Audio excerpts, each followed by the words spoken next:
The airport froze. Passengers stopped mid-stride.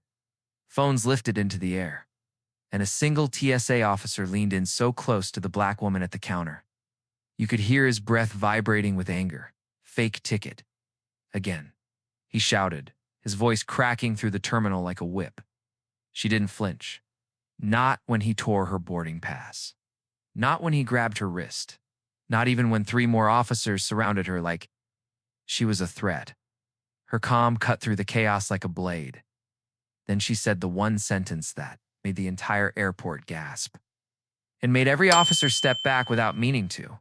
"Ask ChatGPT who I am." The supervisor smirked. The others laughed. And then he ordered her arrest, just 10 minutes earlier. Nothing about this woman suggested chaos was coming. She walked into the terminal with the quiet confidence of someone who had taken this exact flight dozens of times. Navy suit, structured posture, a calm, deliberate stride that made a few passengers subconsciously move aside. She handed over her boarding pass with a polite smile. The junior TSA agent scanned it once, twice. A third time, the machine chirped with a red flash. "Invalid prior fraud match." The trainee frowned. "Ma'am, that can't be right. Can I rescan?" She nodded gently. "I've had issues with your system before. Please go ahead." Scanned it again. Same red flash. Same error. Same cold warning in bold letters. But it wasn't the alert that made the trainees eyes widen. It was the name that appeared on the screen. A name he recognized. A name he'd heard in law podcasts. A name he'd seen on a recent national ruling. He opened his mouth to speak, but the shift supervisor appeared behind him, snatching the boarding pass from his hand. "Step aside. I'll handle this." In the moment he read her name, something dark flickered behind his eyes. The supervisor didn't blink, didn't reread the name, didn't question the system. Instead, he leaned in with the smug confidence of a man who believed the uniform on his chest made him untouchable.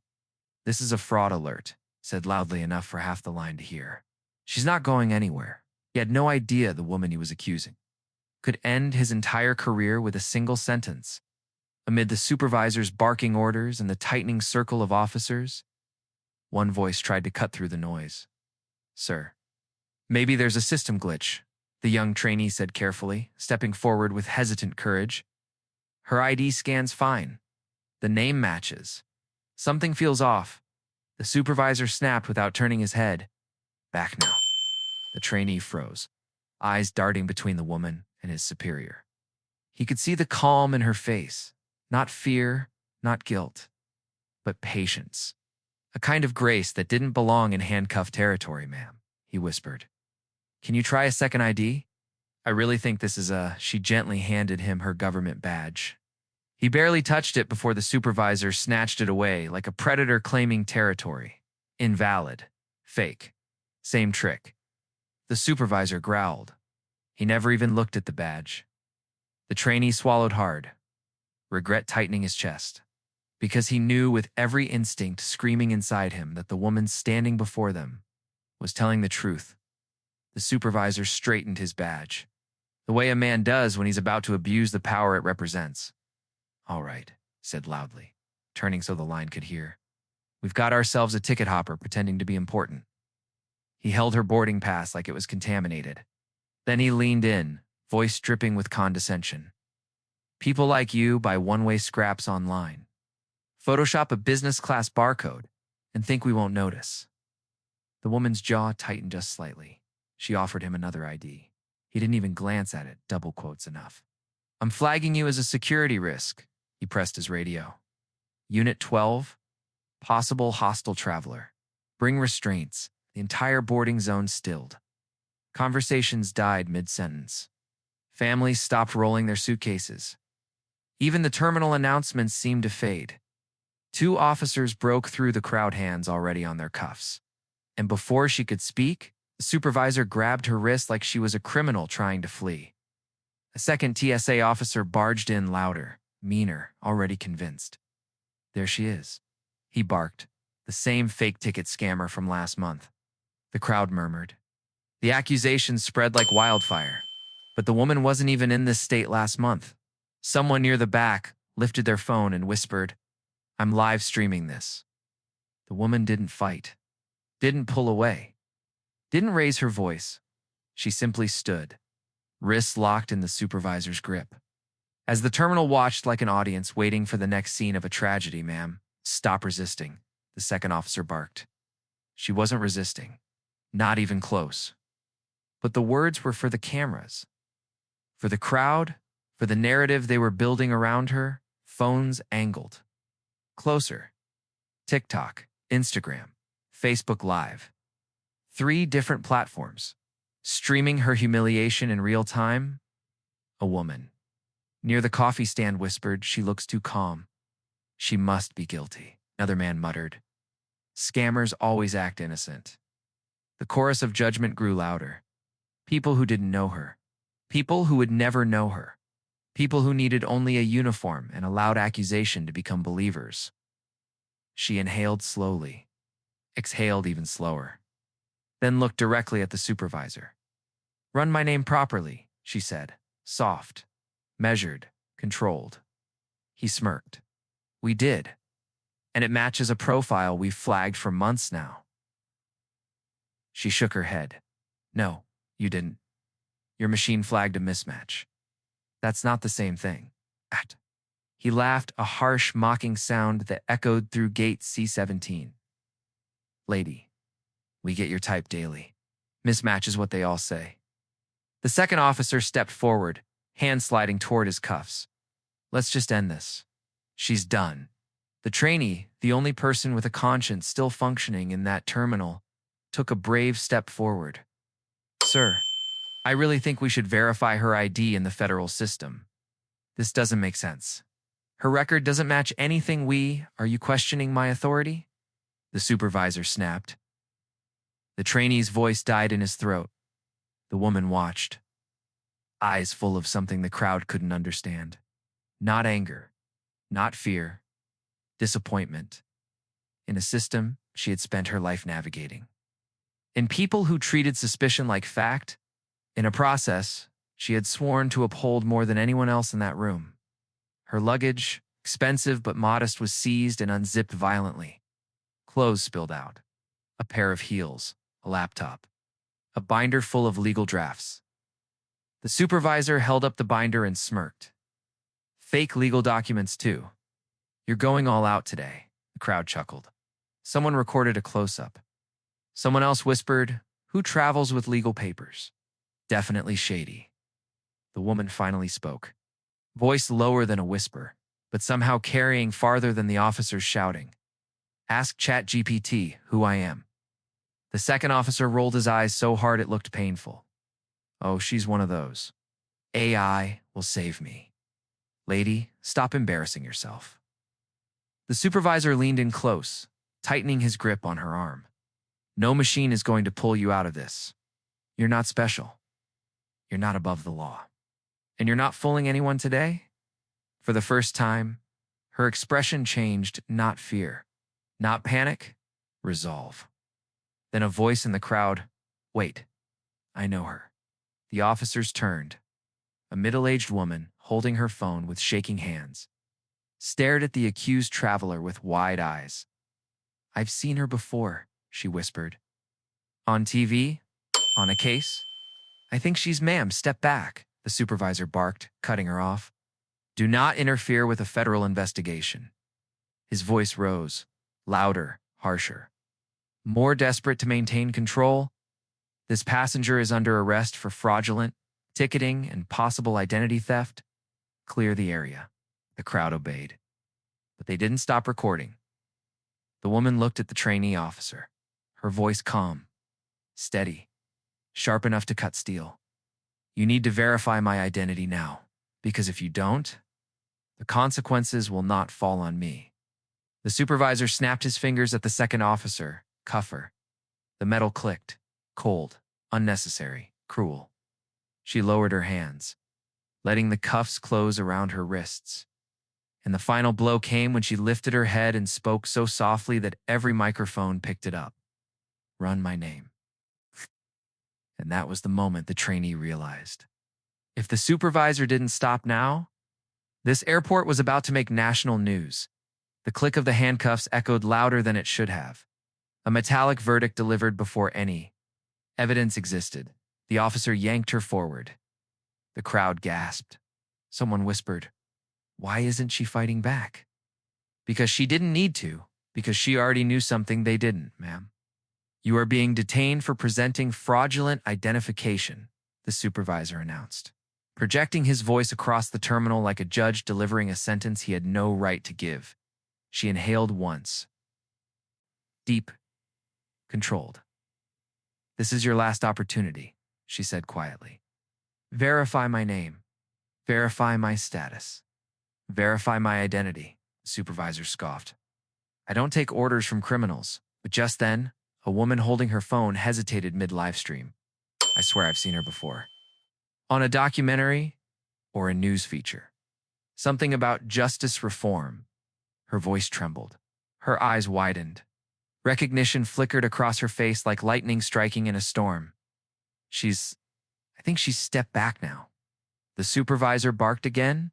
The live stream zoomed in on the detained woman's face, calm, still, dignified even with metal digging into her skin, and the comments exploded. "WAIT. Is that who I think IT is? Someone Google her name." Bro, that's a judge. The officers didn't hear the crowd yet, but in 30 seconds, they were about to learn the truth in the worst possible way. The officers dragged her a few steps toward the secondary screening room, a place travelers rarely see and never want to. But before they could force her inside, the youngest TSA agent, the trainee, stopped walking. He stared at his phone, his face drained of color. He took another look, then another. Then he hurried after the supervisor, voice shaking. "Sir, you need to look at this." The supervisor didn't even turn. "I don't need your input. Stay in your lane." But the trainee stepped directly into his path. "I scanned her federal ID in the system. Alme. You told me never to use without authorization." "Sir?" "It matched instantly." The supervisor rolled his eyes. "Matched what? A Pinterest board? Fake LinkedIn bio?" "No," the trainee whispered. "Matched the Federal Judicial Registry." Silence. Not just between them, but in the circle of officers who overheard. The supervisor snatched the phone from the trainee's hand. The screen displayed one. Profile, photo, name, federal classification, judicial ID, case history. It was her. Every pixel confirmed it. A real-time, government-level, unforgivable identity match. The supervisor laughed, but it wasn't confidence anymore. It was panic wrapped in arrogance. "This is fake," he muttered. "She photoshopped it, deep-faked it. I don't care what this screen says." The trainee swallowed. "Sir, the system uses biometric back-end authentication.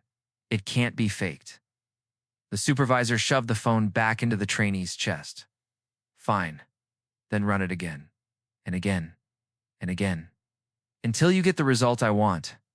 The officer beside him shifted uncomfortably. Boss, that's a federal system. Multiple checks leave a record." The supervisor's jaw clenched. He knew. He knew every extra scan was being logged, tracked, preserved, auditable. But instead of backing down, he doubled down.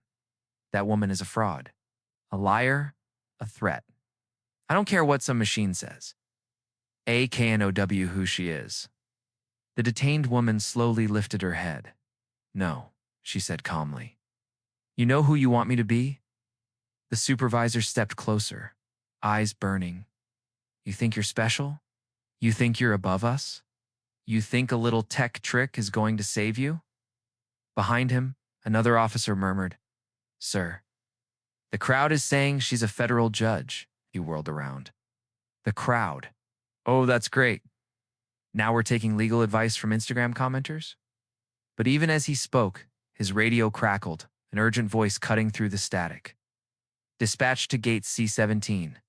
We have a level 7 identity flag triggered. Multiple failed overrides? Federal clearance required. U.S. Marshals have been notified and are en route. Every officer turned pale. The supervisor froze. The woman said nothing.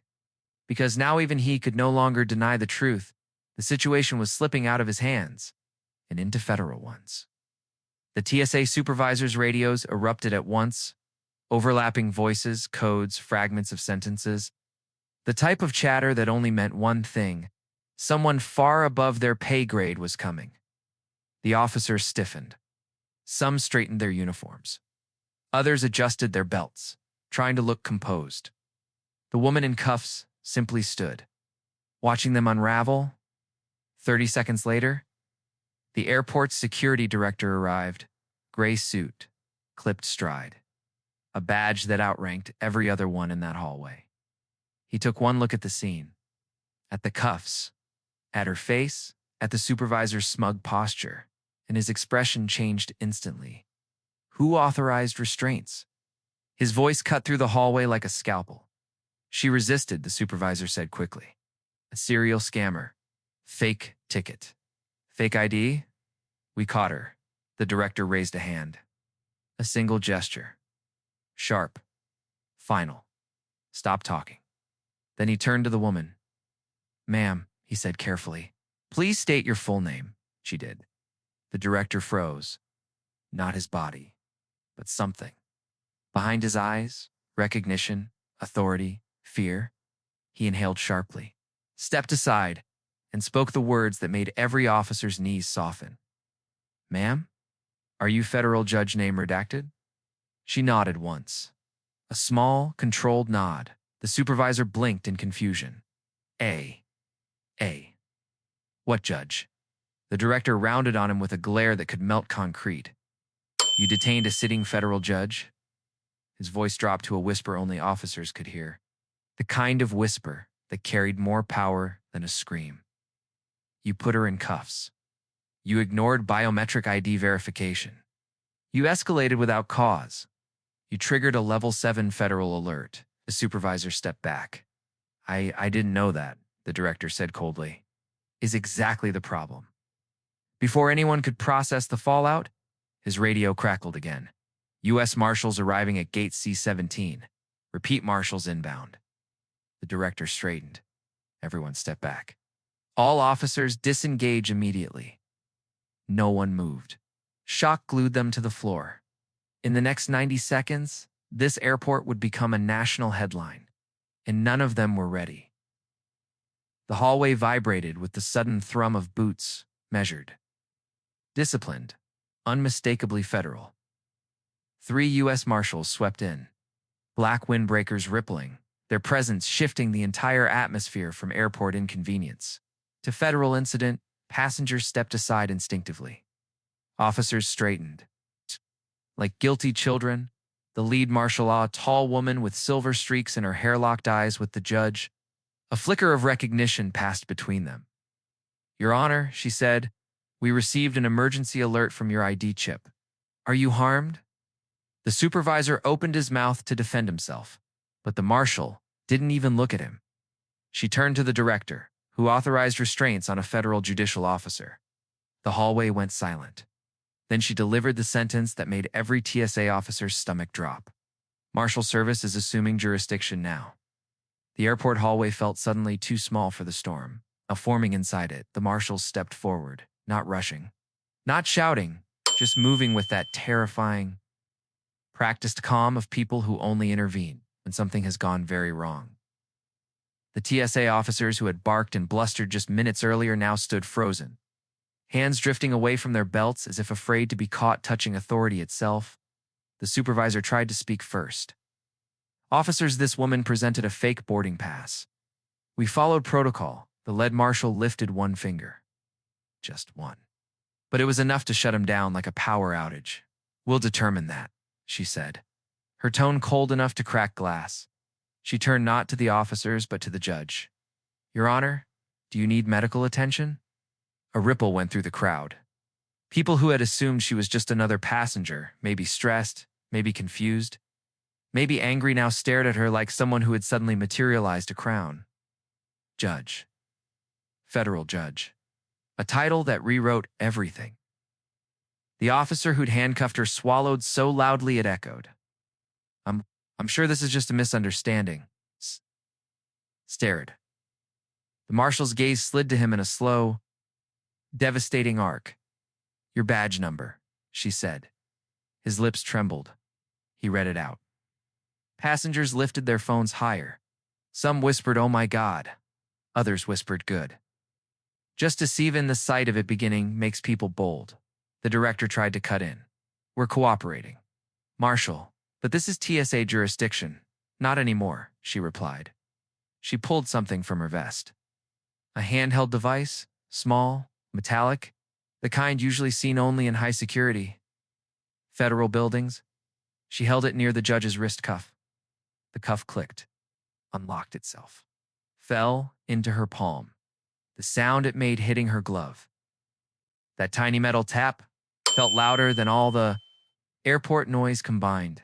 The judge rubbed her wrist slowly, carefully, with the dignity of someone reclaiming a piece of themselves. The marshal's voice lowered to a tone that made spines stiffen. Who placed restraints on a federal judicial officer without verifying her identity? The supervisor pointed at the officer. The officer pointed at the supervisor. Both began talking at once, words tumbling, contradicting, tripping over each other. The marshal didn't even look at them. Instead, she pulled out a tablet. Run her federal credentials, she commanded. A second marshal stepped forward. Scanned the judge's ID within seconds. The tablet chimed. A bright green federal seal filled the screen. U.S. District Court. Active status. Security level, high. The hallway went dead silent because the next part, the part TSA feared, came automatically on the screen. Automatic notifications sent. Chief Judge's Office, Federal Protective Service, Department of Justice. Every officer's face changed. The marshals had expected this. The TSA had not. Ma'am, the marshal said. Turning to the judge, FPS is asking if you want full incident escalation. The judge looked at the officers who had stopped her, at the supervisor who had barked orders at her, at the director who had ignored her, at the passengers who had watched in horror, at the little girl still clutching her toy, eyes wide, memorizing everything. I'm still deciding, the judge said quietly. But the way she said it made the air colder, because she wasn't deciding if they'd face consequences. She was deciding how far it needed to go. The federal marshals were still questioning the TSA officers when a new voice cut through the hallway steady. Resonant, unmistakably authoritative. Step aside. Every head turned. A tall man in a dark suit approached, flanked by two FPS agents. His badge glinted under the fluorescent lights. Federal Protective Service Chief Inspector, and just like that, the tone of the entire airport snapped into a new shape. Your Honor, he said with a respectful nod. I'm here on behalf of the Chief Judge's Office. We received your alert. The TSA director suddenly looked like a man standing on a trapdoor. Inspector Hayes, this isn't necessary, he sputtered. We handled the situation. She refused to cooperate. Hayes didn't even look at him. We've reviewed the body cam poll that uploaded automatically, he said calmly, holding up a tablet that showed a timeline of footage. The officers went pale. They knew what they had said. They knew how they had said it. And they knew that federal systems don't lose recordings. Hayes turned to the judge gently. Your Honor, would you like to give your account first? The hallway held its breath. She stepped forward, every movement measured. My account can wait, she said softly. Play theirs first. Hayes nodded. He tapped the screen, and the hallway filled with the officers' own voices. Fake ticket, she's lying. She probably printed this at home. Don't let her talk, just cuff her. She looks like trouble anyway. Each line dropped. Heavier than the last, passengers stared in disbelief. Some shook their heads. Others whispered, "Oh my God." Someone else whispered. She warned them. The officers scrambled. That's out of context. We were following protocol. The system glitched. She was being aggressive, but the recording continued, exposing every lie, every assumption, every bias, every decision made without a single verification. When the clip ended, Hayes looked at the officers with a stare sharp enough to cut steel. "You arrested a sitting federal judge," he said quietly. "On camera, without cause, without verification, and with explicit, discriminatory language." Silence until he added, "Your Honor, how would you like to proceed?" Because for the first time, she held all the power, and they all knew it. The hallway outside Gate 47 no longer felt like an airport. It felt like a courtroom with no bench. No jury, no robes, only truth, fear, and consequences beginning to take shape. Inspector Hayes waited, hands clasped behind his back, giving the judge full space to decide the fate of the officers who minutes earlier thought they owned the hallway. Passengers stood absolutely still, phones recording, hearts pounding, because everyone sensed it. This was the moment that determined everything. The judge exhaled slowly. "I want to hear their explanations," she said. Her voice wasn't angry. It was calm, the calm that scares even trained officers, because it means judgment is coming. Officer number 1 stepped forward, voice cracking. "Your Honor, we didn't know who you were. We get lots of fake tickets. Lots of troublemakers. You didn't check my ID," she replied. Not loud, not sharp, just factual. He shrank. Officer number 2 spoke quickly, desperation leaking into every word. "Ma'am, you raised your voice. You were being uncooperative?" The judge lifted one eyebrow. "So, I raised my voice. And your response was to handcuff me?" He opened his mouth, closed it. No answer. The supervisor jumped in. The situation escalated because she matched profiles were trained to flag. Profiles, the word hit the wall like a bullet. Even the passengers reacted. A woman gasped. A man cursed under his breath. "Profiles." The judge repeated softly. "Explain the profile I matched." Dead silence. Because they all knew the answer, and none of them had the courage to speak it. "Inspector," Hayes broke the moment. "Your Honor." All 3 officers' microphones recorded the full event. Bias indicators, excessive force triggers, and procedural violations were flagged automatically. "This incident qualifies for federal-level review." The director looked like he might faint. "There must be another way," he pleaded. "We can resolve this internally." The judge turned to him. "You dragged me, searched me, accused me, and treated me like a criminal without one attempt to verify a single piece of information." She stepped closer, not aggressive, but commanding. "Do you understand what this means?" The director swallowed. "No, Your Honor. It means you didn't mishandle a random passenger." She paused, letting the silence build.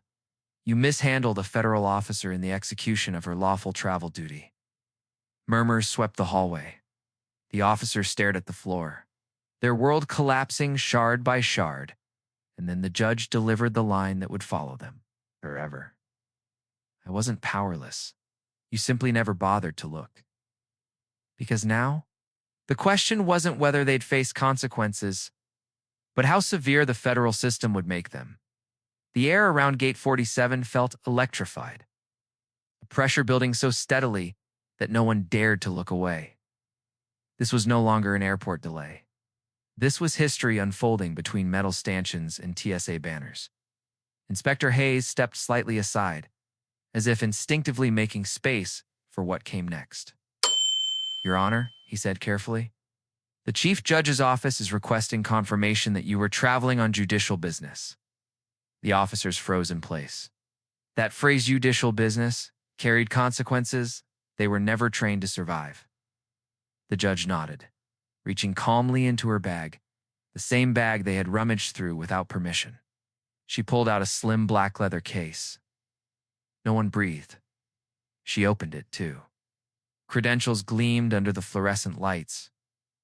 A.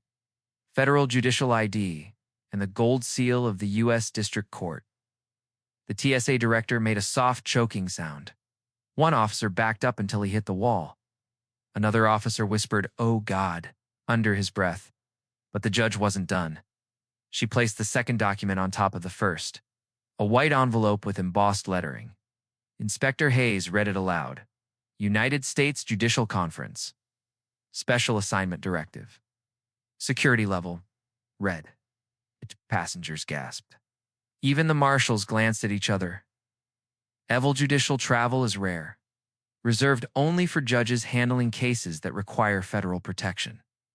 Let me be absolutely clear, she said, turning to the officers. I wasn't just traveling for leisure. I was en route to a classified judicial briefing. She let that sink in. You didn't detain a passenger. You detained a protected federal officer traveling under mandated security protocol. Officer number 2 stepped forward, trembling now. Your Honor, we didn't know. We were just trying to keep the airport safe, if you were trying to keep it safe, she replied. You would have verified identity before creating a confrontation. She stepped closer, voice steady as stone. You didn't keep this airport safe. You endangered it. Supervisor tried desperately to salvage something. We followed standard profiling procedure. Hayes cut him off sharply. Say that word again, he warned. Please, say it again. I want to make sure the recording picks it up. The supervisor closed his mouth. Too late. The damage was done.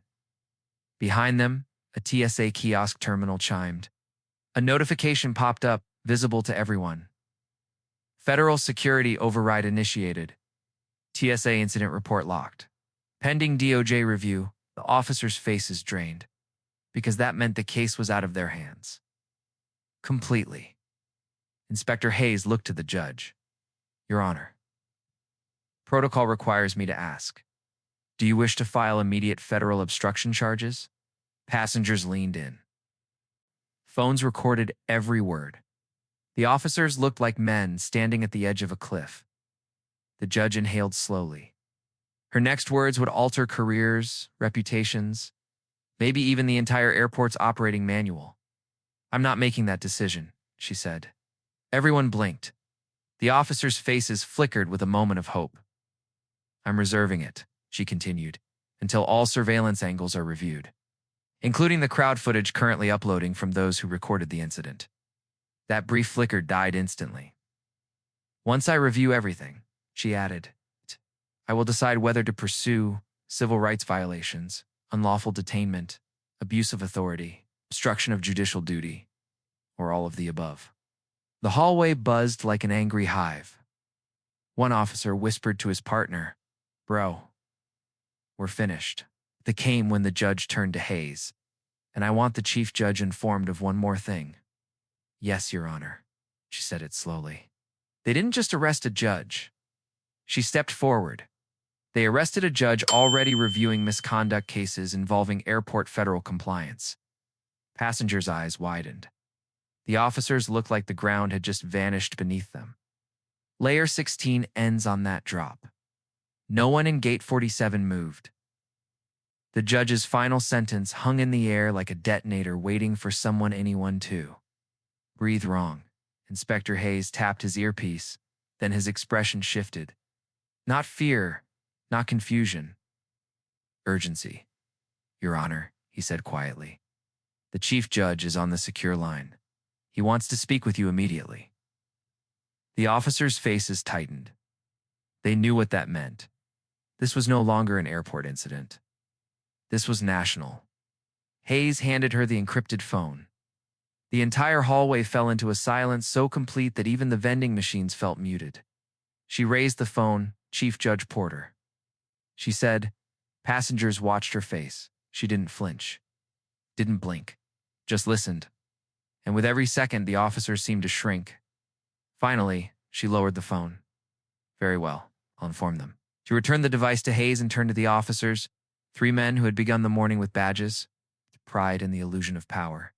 The chief judge, she announced, has issued a formal directive. Whispers rose like a wave. Phones steadied again. Everyone recorded. Effective immediately, you are all placed under administrative detainment until federal investigators arrive. The TSA supervisor panicked. Detainment? We haven't even Hayes stepped between them. Sir, this is no longer TSA jurisdiction. This is DOJ territory. The director stumbled back like he'd been slapped. The judge continued. You're Microphones, body cams, and internal logs have all auto-uploaded to the federal server. Officer number 1 blinked rapidly. He whispered, "What? What did we say? What did it record?" Hayes didn't soften it.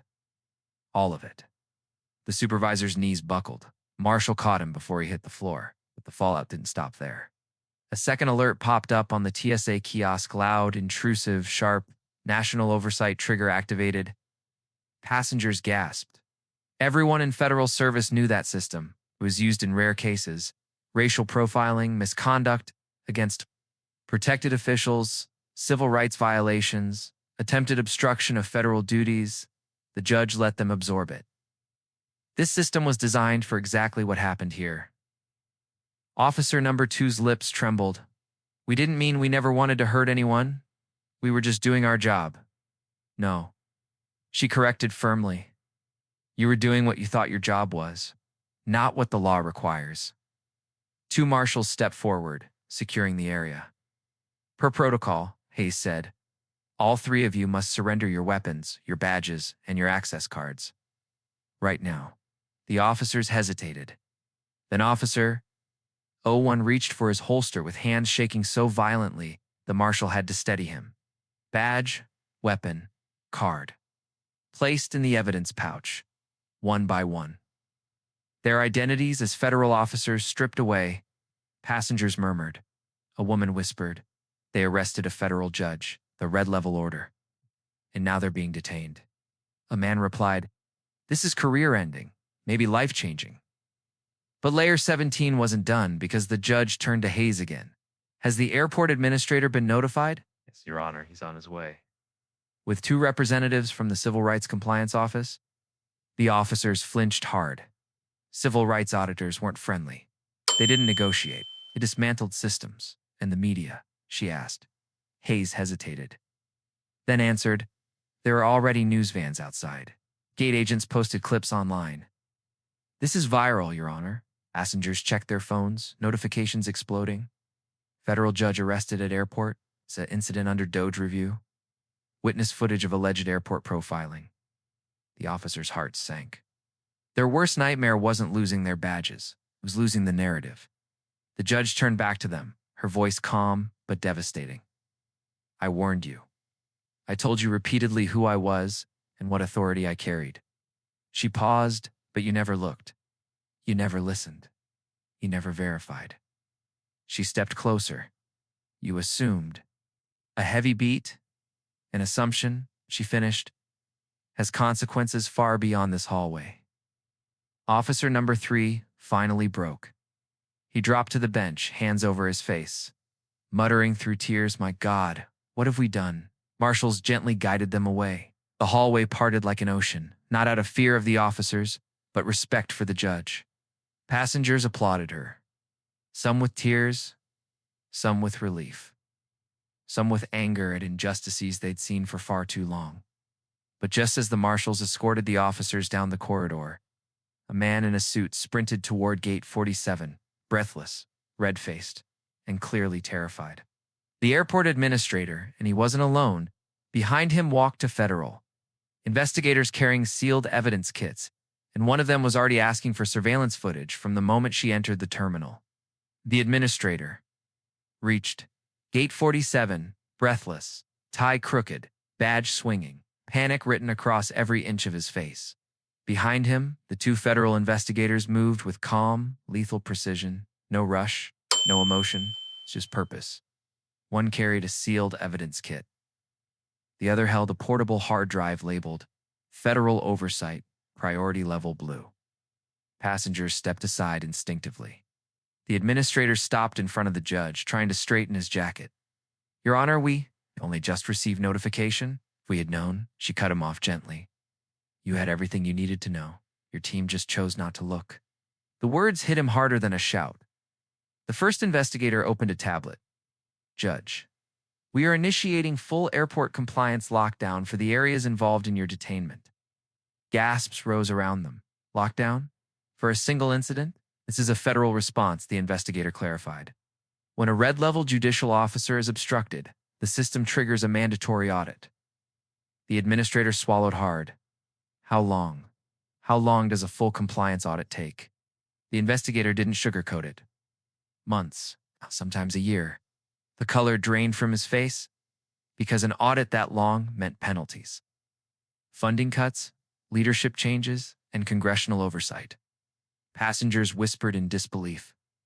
This is going to hit national news. It already has. I'm watching a live stream. Phones lit up like a constellation. Headlines exploded. Federal judge wrongfully arrested at airport. TSA accused of racial profiling. DOJ responds. Oversight agents deployed after viral airport incident. And then a much more serious notification appeared on the TSA kiosk screen. Bold, red, blunt. Emergency Protocol 7 triggered. All involved staff required for immediate interview. People murmured. That protocol was reserved for misconduct involving protected officials. Potential civil rights violations. Systemic. Profiling patterns. Failure to follow verification procedures. Officer number 2 looked like he was going to be sick. The judge spoke quietly to the investigators. Please ensure the footage from the crowd is collected. It will be necessary. They nodded. Already downloading content from volunteer witnesses, the administrator tried one last desperate attempt. Your Honor, perhaps we can resolve this internally before it becomes larger, but she interrupted, her voice calm, heavy with responsibility. This is already larger. Passengers nodded because they had watched it unfold. A black woman, handcuffed, searched, humiliated in public, until they learned she wasn't just a black woman. She was a federal judge traveling under red-level security. If it could happen to her, it could happen to anyone. One investigator turned toward the administrator. Sir, you are required to accompany us to the command center. DOJ wants a timeline, incident logs, and an explanation for why your staff ignored identity verification protocol. The administrator dropped his head. Passengers actually felt sorry for him. For a moment, because the investigation wasn't just starting, it was already unstoppable. And just when it seemed like the fallout couldn't escalate further, a new voice echoed. Through the terminal speakers, attention, all operations personnel. Please stand by for a federal announcement. Every head lifted, every phone pointed. Something even bigger was coming. The airport loudspeakers crackled a sound everyone had heard 1,000 times. But now it carried a weight that made the entire terminal freeze. Attention, all personnel. A federal directive is now in effect. Stand by for instructions. A hush fell across Gate 47. People clutched bags to their chests. Agents stiffened. Even the toddlers stopped crying, as if every soul in the building felt the shift. Then the announcement came. Federal Oversight Division is assuming temporary command of airport security operations. Passengers gasped. Employees exchanged terrified looks. A takeover. Not a partnership. Not an audit. A takeover. Only 3 reasons existed for that level of intervention. Confirmed civil rights violations. Confirmed. Profiling patterns are harm against a protected federal officer and. This case checked all 3. The investigator stepped closer to the judge. Your Honor, the DOJ has authorized immediate personnel suspension for anyone involved in the incident, including supervisory roles up the chain of command. Officer number 1 shook his head in disbelief. No. No, please, my career. His voice cracked. My pension. My benefits. My kids. But the investigator didn't soften. Your actions today have consequences that extend beyond personal hardship. The judge turned away, not coldly, but with the kind of exhausted disappointment that hurts worse than anger. Outside the windows, TV vans lined the curb. Reporters sprinted toward every entrance. Camera? Flashes reflected off glass walls like lightning in a silent storm. Notification buzzed on a passenger's phone. CNN breaking. Federal judge wrongfully detained at airport. Doge responds. Then another MSNBC special report. TSA under fire after viral arrest of black federal judge. Then another. Fox News alert. Airport in crisis after federal oversight takeover. The story wasn't local anymore. It wasn't even regional. It had become a national flashpoint. 3 young women nearby huddled together. My God. This is going to blow up the whole agency. It already has. Look, congressional reps are tweeting. Indeed, political figures were already weighing in. If a sitting federal judge can be profiled, what chance does the everyday traveler have? Senator Williams' full accountability must follow. Representative Clark's civil rights investigations, MUST, begin immediately. How? Ortiz, the officer's face is drained even further. This was no longer just a mistake. It was becoming a case, study in systemic failure. The investigators activated a portable console on a metal stand. On screen, multiple windows popped open. Body cam footage, terminal CCTV, audio transcripts, time-stamped interactions, racial bias indicators, protocol deviation, flags all, are displayed simultaneously. The judge watched silently as the footage replayed, her calm explanations, their dismissive responses, her repeated offers of ID, their refusal to check it, their laughter, her handcuffs clicking shut, her bag being searched while she protested her legal rights. Passengers, watching the playback, shook their heads. A mother whispered, "I can't believe they treated her like that," a businessman murmured. "If that were me, they would have checked my ID immediately," a teenager said. She told them she was a federal officer. They ignored her. The investigators took notes. Hayes looked devastated. The administrator looked destroyed. The director looked like he'd aged 10 years. And then the worst blow landed. An email notification on the administrator's phone. He read it. His hand trembled. He showed it to the judge. She inhaled sharply. The Department of Justice had officially declared the incident a Level 3 civil rights. Reached at the highest level before criminal charges, passengers murmured in shock. Level 3. That's prison time. Someone's losing their career. No, someone's losing their freedom. Officer number 2 tried to step forward, but his legs buckled. He grabbed the railing and whispered, "I didn't mean to do anything racist, I swear. I was just following patterns protocol training." The judge turned toward him. Her voice was quiet, but it sliced through the chaos. "Your patterns were wrong. Your protocol was broken. Your training failed you." She paused, letting pain, truth, and gravity settle. "And instead of questioning them, you questioned me. My identity, my legitimacy, my humanity." Officer number 3, who had mocked her during the arrest, began to cry silently. His badge sat in an evidence pouch. His career already ending in front of hundreds of witnesses and millions watching online. The investigators then addressed the crowd. "For the safety of all passengers and the integrity of this review, this gate is closed until further notice. Passengers will be rerouted. Flights will be reassigned. Expect delays." Groans filled the hall. "Great. My flight's ruined. No way I'm making my connection. Unbelievable." But then a woman said loudly, her voice trembling with emotion, "Delays don't matter. Accountability does." The judge looked at the passengers, people who had seen her humiliated, seen her stand tall, and now saw her vindicated. She spoke softly, but every word carried weight. "Thank you. For recording, for speaking up, for standing here, for witnessing."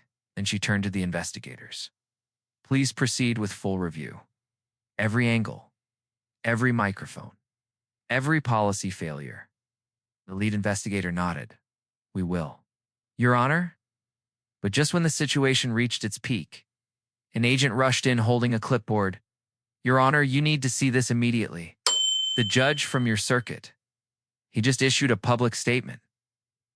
Took the document, read it, and her eyes widened. Because what he wrote wasn't just support, it was a declaration. One that would turn this incident into a national reckoning. The agent handed the clipboard to the judge with both hands. The kind of respectful gesture usually reserved for military, commanders, or heads of state. The terminal held its breath. The judge unfolded the document at first. Her eyes moved carefully, methodically, but then her breath caught. Passengers watched her expression shift from shock to disbelief to something deeper, heavier, like a weight that had been sitting on her heart finally lifting. The senior judge of her federal circuit had not issued a generic statement. He had issued a national directive, one that would change everything. She read aloud, her voice steady, asterisk, asterisk to all Americans. Today, one of our own, an honorable federal judge, was subjected to unlawful detention, discriminatory profiling, and public humiliation. Let it be known, justice applies equally to judges, to citizens. To every human being standing on American soil, we will not tolerate violations of civil rights, dignity, or truth. This moment marks the beginning of a national review of airport security practices, effective immediately. Policy changes, mandatory retraining, and federal oversight will reshape how every passenger is treated in this country. Asterisk, asterisk, the terminal erupted, not with cheers, not with applause, but with something more powerful. Respectful silence, reverence, recognition, a moment where hundreds of strangers felt the same truth at the same time. They had witnessed history. The investigators approached the judge once more. Your Honor, with your approval, we will initiate corrective protocol phase 2. She nodded. Proceed. Phase 2 began instantly. The 3 officers, who once stood arrogantly above her, were now formally charged. Officer number 1, violation of federal procedure. Officer number 2, civil rights misconduct. Officer number 3, false detention, unlawful search, and harassment. Their bodies remained upright, but their careers collapsed around them like silent buildings. Falling in slow motion, Hayes, the supervisor, watched everything unfold with remorse carved across his face. He stepped forward, trembling, Your Honor. I failed you. I failed this airport. I failed my badge. I should have stopped them. I should have listened. She looked at him, really looked. Not with anger, not with disdain, but with the kind of profound honesty that feels like standing under a bright light with nowhere to hide. You didn't fail your badge, she said quietly. You failed your courage. He closed his eyes. And for the first time since the incident began, he cried openly. The director of TSA approached next, his posture stiff, his voice trembling.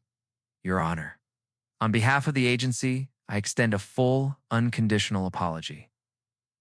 We are prepared to accept every recommendation, every reform, every change necessary to ensure no person, judge, or not experiences what you endured. She took a measured breath. Good. Because this isn't just about me. It's about every traveler who doesn't have a badge or a title to protect them. Her gaze swept across the terminal, every face, every family, every human being that could have been treated like she was. Passengers felt it like a wave passing over.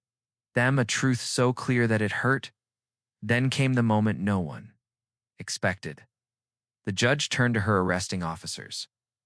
The same people who had mocked her, dismissed her, and claimed her ticket was fake without checking a single database. They stood trembling. Their badges surrendered, their futures uncertain, their arrogance gone. She walked closer, not to punish them, but to finish something larger. A lesson. A reckoning. A turning point. You saw my skin and thought you knew my story, she said softly. You assumed guilt because you recognized a stereotype instead of recognizing a human being. They lowered their eyes. But hear this, and hear it well. You cannot protect an airport if you cannot first protect your integrity. Her words struck them with the force of truth before they were escorted away. Officer number 3 whispered shakily, I'm sorry. The judge nodded once, then learn, grow, and never again treat anyone the way you treated me. As they were taken out of the terminal, hundreds of people watched, not out of cruelty, but out of understanding. Justice was not vengeance. Justice was correction. Justice was clarity. Justice was fairness. And justice had been served. The investigators gathered their equipment. The airport slowly returned to motion.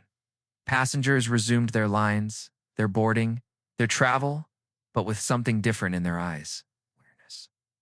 A man approached her, the young traveler who had recorded everything. Judge, your courage today, It changed things. She smiled gently. No, our courage did. He blinked. Yes, she said. You recorded. Others spoke up. People refused to stay silent. That's courage. That's citizenship. He swallowed hard, moved beyond words. Moments later, the lead investigator approached her again. Your Honor, your flight can be rebooked whenever you're ready. She let out a long, tired breath. Let's go home. A small applause rippled through the terminal. Then it grew, until the entire gate section was clapping for her. Not because she was a judge, not because she was powerful, but because she had stood tall in a moment, meant to break her. 1 year later. Brand new sign hung in airports nationwide. Equal Dignity Screening Initiative, Federal Civil Rights Mandate. Inspired by Judge A. Daniels. Security training had changed. Policies had changed. Leadership had changed. But more importantly, people had changed. The judge returned to that same airport for a flight to Washington. ATSA Officer Young, nervous, approached her with a smile. Your Honor, we studied your case in training. You changed how we treat people. Thank you, she smiled. You're the change now. Make it count. He stood taller. And as she walked toward her gate, the entire terminal seemed brighter, as if the world had taken one quiet step toward fairness, toward dignity, toward justice. If this story shook you, if it opened your eyes, if it made you believe that courage can still move systems and one voice can still change everything, then don't leave yet. Subscribe. Comment your thoughts. Share this story. Because the next transformation, the next reckoning, the next moment of truth might begin with your voice, and your story might be the one we tell next.